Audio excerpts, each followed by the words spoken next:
انسان کے پاس اللہ کے 5 فرشتے آتے ہیں اور وہ 5 فرشتے الگ الگ پیغام لے کر کے آتے ہیں. یہ مردوں کے پاس بھی آتے ہیں اور عورتوں کے پاس بھی آتے ہیں. اللہ اکبر. پہلے تو نزا کی کیفیت ہی بڑی دردناک ہے. اللہ میرے آقا صلی اللہ. السلام علیکم ورحمۃ اللہ وبرکاتہ. امید ہے آپ سب خیرت سے ہوں گے. میں بھی الحمدللہ اللہ کا لاکھ لاکھ شکر احسان خیرت سے ہوں. اور انشاءاللہ جس ویڈیو پہ ریئیکشن دینے آ رہے ہیں دوستو بڑی دردناک ویڈیو ہے. یہ بیان ہے سید امین القادری صاحب کا. دوستو جب انسان کی روح نکلنے والی ہوتی ہے یعنی کہ اس کی موت کا وقت ایک دم قریب آ جاتا ہے, جب ملکہ نکل سامنے آ جاتا ہے تو اس کے ہاتھ پیروں میں جان طاقت سب کچھ ختم ہو جاتی ہے. اور 5 فرشتے ایسے آتے ہیں جو اس سے کچھ بتاتے ہیں یا پوچھتے ہیں. اس طرح سے اس بیان میں کچھ بتایا گیا ہے تو وہ ہم جانیں گے اس ویڈیو کے ذریعے سے. لیکن جب اس کی روح نکلتی ہے تو اس کے ہاتھ پیر سے طاقت اللہ چھین لیتا ہے, منہ سے زبان چھین لیتا ہے, یعنی کہ بول نہیں سکتا. اتنی تکلیف ہوتی ہے کہ اگر اللہ تعالیٰ اس کو زبان دے دے اور ہاتھ پیر میں طاقت دے دے تو وہ اتنا چیخے گا, چلائے گا, اس سے اپنے ہاتھ پٹکے گا کہ آپ کیفیت سمجھ نہیں سکتے ہیں کہ کتنا دردناک منظر ہوتا ہے. وہ جو گنہگار بندے ہوتے ہیں ان کی بات کر رہے ہیں, اور جو اللہ کے نیک بندے ہوتے ہیں ان کی روحیں بڑی آرام سے اور صحیح سے نکال کے فرشتے لے کے چلے جاتے ہیں. تو آئیے ہم اس پورے بیان کو ذرا سنتے ہیں. دوستو بیان بڑا امپورٹنٹ ہے اور بڑا دردناک بیان ہے.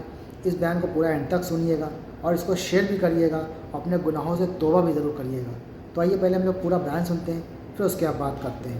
فرماتے ہیں جب نزا کا وقت آتا ہے, جب نزا کی کیفیت آتی ہے تو اس وقت اللہ انسان کے پاس اللہ کے 5 فرشتے آتے ہیں اور وہ 5 فرشتے الگ الگ پیغام لے کر کے آتے ہیں. یہ مردوں کے پاس بھی آتے ہیں اور عورتوں کے پاس بھی آتے ہیں. اللہ اکبر. پہلے تو نزا کی کیفیت ہی بڑی دردناک ہے. اللہ میرے آقا صلی اللہ علیہ وسلم کی کنیزوں میرے آقا علیہ السلام نے فرمایا جب انسان پر نزا کی کیفیت طاری ہوتی ہے, اگر اللہ اس کے ہاتھوں سے طاقت نہ چھینے اور اس کے پیروں سے طاقت نہ چھینے اور اس کی آواز کو اللہ ختم نہ کر دے تو وہ اتنا چیخے اور چلائے اور اتنے ہاتھ پیر وہ جھٹکے کہ دیکھنے والوں کی کیفیت تبدیل ہو جائے. بلکہ فرمایا کٹا ہوا جانور جیسے تڑپتا ہے اس سے زیادہ انسان تڑپنے لگے. لیکن یہ میرے کریم کی حکمت ہے کہ وہ روح نکلنے سے پہلے ہاتھ پیر اور زبان سے طاقت چھین لیتا ہے. اس منزل سے تمہیں بھی گزرنا ہے, اس منزل سے ہمیں بھی گزرنا ہے. اللہ اکبر. اپنی آخرت کو یاد کرو. دنیا کی رنگ ریلیوں میں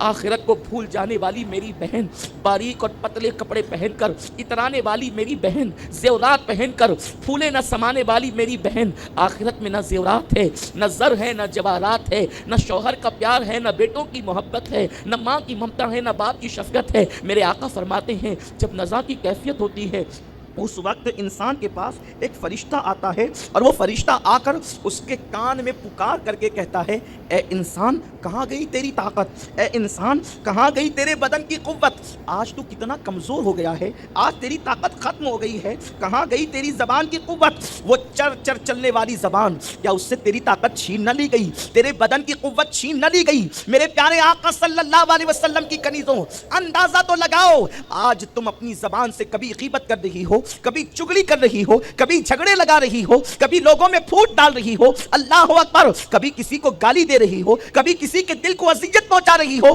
فرشتہ نزا کے وقت انسان کے پاس آ کر کہتا ہے تیرے بدن کی طاقت کہاں گئی, تیرا بدن آج کتنا کمزور ہو گیا, تیرے بدن کی فصاحت کہاں, تیری زبان کی فصاحت کہاں گئی, آج تو جو ہے وہ خاموش ہو گیا, آج تو بے زبان ہو گئی. اور میرے آقا صلی اللہ علیہ وسلم کی کنیزوں پھر فرشتہ کہتا ہے یہ تیرے گھر والے اور تیرے عزیز و اقارب کہاں چلے گئے, تیرے رشتہ دار کہاں چلے گئے, تجھے کس نے تنہا کر دیا. لیکن میرے پیارے آقا صلی اللہ علیہ وسلم کے پیارے دیوانوں اس وقت نزا کی کیفیت میں مرد مردے کے پاس کوئی جواب نہیں ہوتا, دنیا سے جانے والے کے پاس کوئی جواب نہیں ہوتا. میرے آقا علیہ السلام کی کنیزوں ہم سوچتے ہیں دنیا میں ہمارے کتنے لوگ ہیں, کتنے رشتہ دار ہیں, بھائی میرا ہے, بیٹے میرے ہیں, بہویں میری ہے, شوہر میرا ہے, باپ میرا ہے. یاد رکھنا کوئی اپنا نہیں ہے. جب روح کا رشتہ جسم سے ٹوٹے گا تب تمہیں پتا چلے گا جو اللہ تمہارا تھا اس اللہ سے تو تم نے رشتہ نہیں جوڑا، جو رسول تمہارا تھا اس رسول سے تو تم نے رشتہ نہیں جوڑا، تم نے اللہ اس کے رسول سے اپنے رشتے کو کمزور کر لیا۔ اس کے بعد میرے آقا مصطفیٰ کریم رؤوف الرحیم صلی اللہ علیہ وآلہ وسلم فرماتے ہیں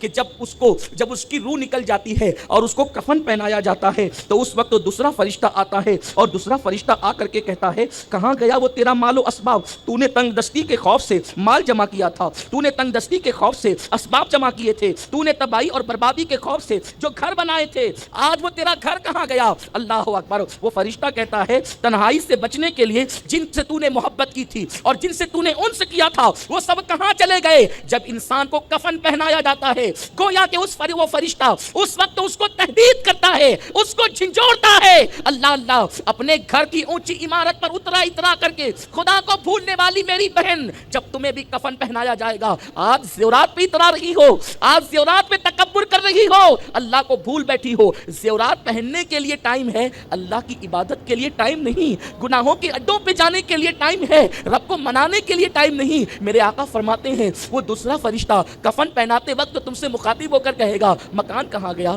ان سے حاصل کرتے تھے جن سے وہ کہاں گئے؟ یاد رکھنا میری بہن، یہ دنیا تو اتنی بے وفا ہے کہ اگر یہ وفا بھی کرے تو کوئی انسان کی قبر میں نہیں جاتا، کوئی انسان کی قبر میں نہیں سوتا، اور اگر کوئی محبت کی وجہ سے لیٹ بھی جائے تو وہ کام نہیں آ سکتا۔ تو دوسرا فرشتہ یہ بات کہتا ہے، پھر تیسرا فرشتہ آتا ہے اور وہ جنازہ اٹھایا جب جاتا ہے، اللہ اللہ میری بہن، ایک دن تمہاری ڈولی بھی اٹھے گی جس کو جنازہ کہا جاتا ہے، ایک دن ہمیں بھی دنیا سے جانا ہے، کسی کو آج کسی کو کل۔ آپ پرانی مانے کہ یہ بیٹھ کر کے کیا موت کی بات کر رہے ہیں؟ میری بہنوں، اللہ نے ہمیں دنیا میں اسی لیے بھیجا ہے کہ ہم آخرت کی تیاری کریں۔ میرا کریم فرماتا ہے الذی خلق الموت والحیات لیبلوکم ایکم احسن عملا، ہم نے دنیا کے اندر تمہیں اس لیے بھیجا، موت اور زندگی کو ہم نے اس لیے پیدا کیا کہ ہم تمہیں آزمائیں، کون تھوڑا سا عمل کر کے، کون تھوڑی سی زندگی کو پا کے اچھا عمل کرتا ہے۔ ہم تو اچھے عمل کے لیے آئے ہیں، لیکن افسوس ہم نے تو دنیا کے اندر اس قدر ڈوب گئے۔ آج میری بہن کے ہاتھ میں ٹی وی کا ریموٹ تو نظر آتا ہے، لیکن اسلامی بہنوں کے ہاتھ میں آج تسبیح نظر نہیں آتی، آج قرآن نظر نہیں آتا۔ میرے پیارے آقا صلی اللہ علیہ وسلم کی کنیزوں،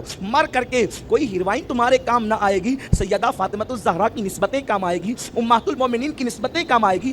آج کے سنی اجتماع میں بار بار رب کی بارگاہ میں توبہ کر لو، اپنا بھولا ہوا سبق یاد کر لو، غفلت کی زندگی سے باز آ جاؤ، غفلت کی زندگی سے توبہ کر لو، چھوڑ دو سیریلوں کو، چھوڑ دو گانوں کو، چھوڑ دو پتلے لباس کو، چھوڑ دو مردوں کے سامنے بے پردہ جانے کو، چھوڑ دو دوپٹوں کو مفلر بنانے کو، چھوڑ دو ڈیزائن والے برقعے پہننے کو، اس لیے کہ ڈیزائن والے برقعے پہننا ناجائز وہ گناہ ہے۔ ایسے سادے برقعے پہنو ڈھیلے ڈھالے کہ کوئی تمہاری طرف نظر نہ کر سکے، اسلامی خاتون بن کر زندگی گزارو، اسلامی عورت بن کر زندگی گزارو، اور یاد رکھنا اگر تم جیتے جی اسلام کے قریب نہ آئی تو پھر تمہیں جہنم کے سوا کچھ نہیں ملنے والا، قبر کے کیڑوں کے سوا تمہارے جسم کو اور کون کھائے گا؟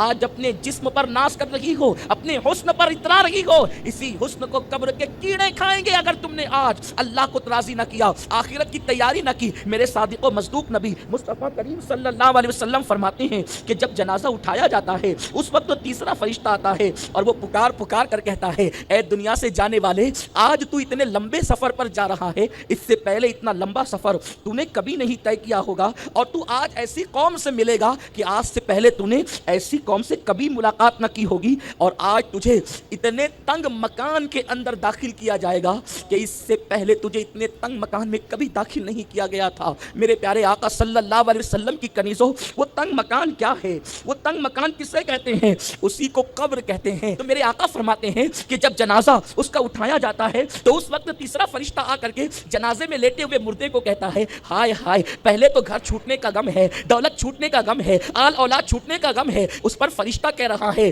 اے جانے والے، آج تو نے اتنا طویل سفر کرنا ہے، اس سے پہلے اتنا طویل سفر تو نے کبھی نہیں کیا، اور آج تو نے ایسی مخلوق سے ملاقات کرنا ہے کہ آج سے پہلے تو نے ایسی مخلوق سے ملاقات نہ کی، اور سن آج تجھے اتنے تنگ مکان میں رکھا جائے گا کہ اس سے پہلے اس سے تنگ مکان تیرا کبھی نہ تھا۔ ہائے وہ تنگ مکان جسے قبر کہتے ہیں، اللہ اکبر، جس میں کروٹ بھی نہیں لی جا سکتی۔ یہ تو ظاہری قبر ہے، لیکن جب دفن کر کے لوگ لوٹتے ہیں اور اعمال اچھے نہیں ہوتے تو میرے غیب داں نبی نے فرمایا قبر چاروں طرف سے انسان کو دباتی ہے، یہاں تک کہ میرے رسول علیہ السلام فرماتے ہیں کہ دونوں طرف کی پسلیاں اس طریقے سے آپس میں مل جاتی ہے۔ میرے پیارے آقا صلی اللہ علیہ وسلم کی کنیزوں، کاش ہماری زبان پہ گانے نہ ہوتے، حضور کا درود ہوتا تو ہماری قبر جنت کے باغوں میں سے باغ بن جاتی۔ کاش ہماری زبانوں پر گالیاں نہ ہوتی، نعت مصطفیٰ ہوتی تو ہماری قبر جنت کے باغوں میں سے باغ بن جاتی۔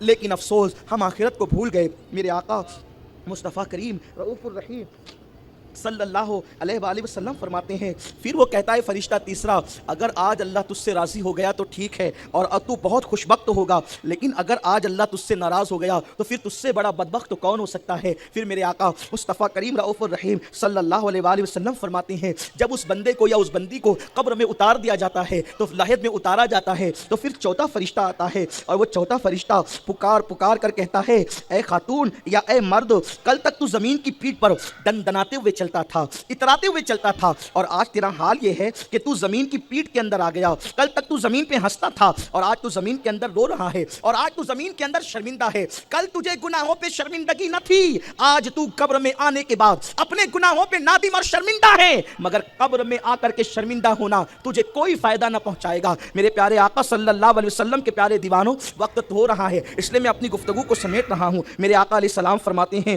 پھر جب اس کی قبر پہ مٹی ڈالی جاتی ہے اور مٹی ڈال کر کے اس کے رشتہ دار اور احباب اس کو چھوڑ کر کے چلے جاتے ہیں، اہل و عیال اس کو چھوڑ کر کے نکل جاتے ہیں، تو پھر پانچواں فرشتہ آ کر کے کہتا ہے، اللہ اکبر، کہ اے مال و منال جمع کرنے والے، اے دنیا کی محبت میں ڈوب جانے والے، نہیں تو نے دیکھا کہ تو نے جس سے دل لگایا تھا، تو نے کبھی باغوں سے، کبھی مکانات سے، کبھی دکان سے، کبھی بیوی بچوں سے، تو نے کس سے دل لگایا تھا، لیکن آج وہ سب تجھے چھوڑ کر چلے گئے، اور اگر وہ تیرے پاس رہ بھی جاتے تو وہ تجھے کوئی فائدہ نہیں پہنچا سکتے تھے۔ اور سن، آج تیرا فیصلہ ہوگا، اگر اللہ رب العزت کے امتحان میں تو کامیاب ہو گیا تو پھر تیرے لیے جنت کے باغ ہوں گے، اور اگر تو ناکام ہو گیا تو تیرے لیے جہنم کا۔ تو دوستوں، یہ تھا ہمارا ایکشن جو آپ نے دیکھا۔ سید امین القادری صاحب کا یہ بیان تھا، بڑا دردناک بیان تھا، بڑا عبرتناک بیان تھا دوستوں، کہ جب انسان کی موت آتی ہے اسے بہت تکلیف ہوتی ہے، بے انتہا تکلیف ہوتی ہے، اس کو وہ بیان نہیں کر سکتا تو بتاتا ضرور ہر انسان کو کہ کتنی تکلیف ہوتی ہے جب روح نکلتی ہے۔ اور جو 5 فرشتے آتے ہیں اس کے پاس، اس کے بارے میں دیکھیے بتایا گیا کہ مال اور یہ بینک بیلنس، یہ پیسہ، یہ دولت، یہ شہرت، دنیا کی محبت، یہ سب کچھ بھی ساتھ نہیں جائے گا۔ کمائیے، بالکل کمائیے، بینک بیلنس بھی اکٹھا کریے، لیکن حلال طریقے سے، اور اس کو اللہ کی راہ میں خرچ بھی کریے تاکہ آپ کے لیے ایصال ثواب کا وہ کام کرے۔ صدقہ جاریہ جسے بھی کہتے ہیں اس تو یہ سب آپ دنیا میں اگر کام آپ کر کے جائیں گے تو انشاءاللہ اس کا ثواب آپ کو ہمیشہ ملے گا، جب تک یہ دنیا رہے گی تب تک ملے گا۔ مثال کی طرح سے کہیں مسجد اگر تعمیر ہو رہی ہے، وہاں پہ آپ نے پیسہ لگا دیا، مسجدوں میں گرمی کا موسم شروع ہونے والا ہے، فریزر کا انتظام کر دیا، تو اس طرح کے تمام چیزیں جو بھی آپ کی حیثیت کے مطابق ہو، مدرسوں میں، تو تمام کوئی بھی ایسے کام کریں جس کا ایصال ثواب ہمیشہ کے لیے ہو جائے، سمجھ لیجیے آپ کے خود اپنے لیے، صدقہ جاریہ بھی جسے کہتے ہیں۔ تو اس طرح کے کام دنیا میں کر کے جائیں گے تو آپ کو سمجھ لیجیے ثواب ملتا رہے گا، ہمیشہ ملتا رہے گا۔ اور آپ نے اگر اس طرح سے کام نہیں کیا، کنجوسی کر کے پیسہ بس اکٹھا کیا، ٹائی لگا کے رکھتے رہے، تو کچھ بھی حاصل نہیں ہوگا، سب چھوڑ کے آپ کو جانا ہے۔ تو خالی ہاتھ آیا تھا، خالی ہاتھ انسان جائے گا۔ تو اپنی آخرت ہر انسان کو خود بنانی ہے، نہ کہ کوئی دوسرا بنائے گا۔ تو آپ ایسا کام کر کے جائیے جس کا ثواب آپ کو ہمیشہ ملتا رہے، اور آپ کی آخرت بھی بن جائے، اور دنیا بھی کوشش کری سدھار لیں، اور آخرت بھی سنور جائے۔ تو انشاءاللہ نے چاہا تو آپ کو ہماری ویڈیو یہ اچھی لگی ہوگی، ویڈیو اچھی لگی تو اس کو شیئر ضرور کریے گا۔ ہم ملیں گے انشاءاللہ آپ سے نیکسٹ ویڈیو میں، تب تک کے لیے السلام علیکم ورحمۃ اللہ وبرکاتہ۔